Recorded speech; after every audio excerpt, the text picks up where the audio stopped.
We got coins for the Deathwish Well. My brother used his a little too often. Earlier, when you're holding a hammer, everything looks like a nail. My brother, Jordan, was holding a coin that let him hurt anyone he wanted, completely anonymously, in a way that could never be tracked back to him. At first, he'd only visit the well once a week, throwing the coin inside and calling out a name. The next day, one of the 8th grade boys who bullied him would show up on crutches or with a black eye. The accidents were different every time. Minor slips on the ice, or just tripping over something small and unseen.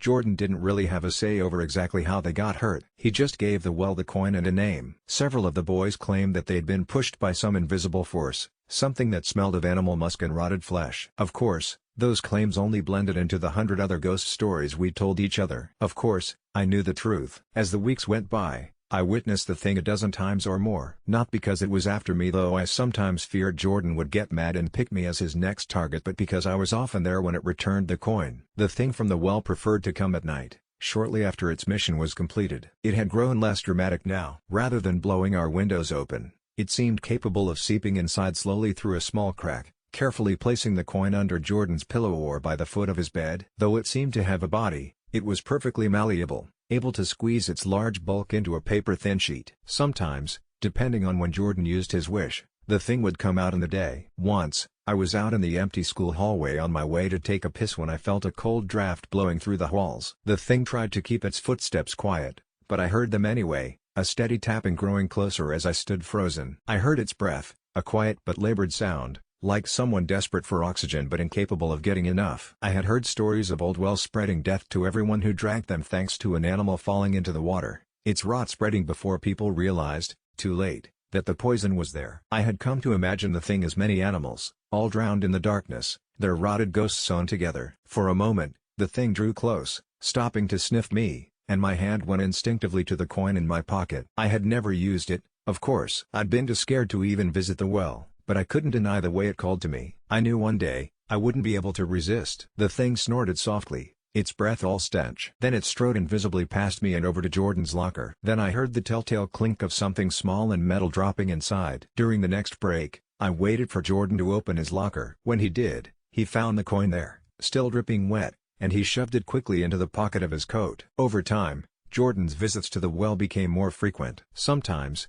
he'd try to use it twice a day. Once on the way to school in the morning, and again at night. By then, some of the bullies were on their second or third round of punishment. Toby Knox, who'd once flung Jordan's backpack on the roof of a school bus, sliced open his fingers on a jar that broke in his hand. Later, he bloodied his lip falling face first into a drinking fountain. Finally, he sprained his knee, slipping on ice. Bad luck, people said. At least at first. Other bullies experienced similar accidents. A large icicle fell on Aaron Schnell's back. A calm dog got suddenly riled up and attacked Frank Wu. Gus Felice slipped on ice 3 days in a row. I didn't feel bad for any of those guys. They'd been making my brother's life hell for years, mocking his threadbare t-shirts and worn shoes. When my dad shaved our heads every couple of months, they called Jordan a cancer patient. It wasn't just Jordan they bullied, but he was their favorite target. Still, they probably would have never realized he was behind the accidents if he hadn't said something. It was in the locker room after gym. It was the only class my brother and I shared. Jordan was on the way out of the shower when Frank Wu body checked him into the wall. Jordan wasn't seriously hurt,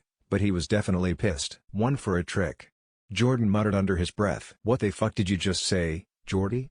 asked Frank. He was tall and fat, towering over Jordan. "Just, better watch out. You've been having a lot of accidents lately." Frank took a step back. I could tell he was thrown off in a way I hadn't seen before. "You better hope I don't have another one, or I'll know who to blame." Frank might have done something then and there. He would have been happy to beat my naked brother to a pulp. But just then, Mr. McClintock walked in and told everyone to hurry the fuck up and get dressed. "You shouldn't have said anything," I mentioned on the way home after school. We'd run halfway home, making sure to avoid Frank and his friends. "Not people will talk. They'll know it's you." "Good," said Jordan. "Maybe then they'll be smart enough to stay away from me." He thought for a second. "We've got to make a statement," he said. "Something bigger." "Two for a spill." "You got your coin on you?" I hesitated. "No," I said after a second. "You always pause before you lie," he said. "Come on, follow me." He gestured over to the broken road heading into the forest. "No way," I said. "Fuck no." He thought for a second. "If Frank just slips on another frozen puddle, he's going to come to school and kick my ass,"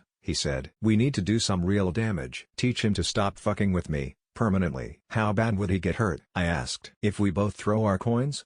"I don't know," he said. Probably pretty bad. Enough to make a statement. I rubbed the coin in my pocket. I didn't want to hurt anyone, not even Frank Wu, who definitely deserved it. The coin felt warm in my hand. Almost too hot, like it needed to be cooled, thrown in the icy depths of the black water. "Please," said Jordan, trying to meet my eyes with his. "Please. If we don't do this, I don't know what he'll do to me." Right now, he's probably at home thinking he should have kicked my ass on the spot. For all I know, he'll jump me on the way to school tomorrow, knock a couple of my teeth out. Jordan.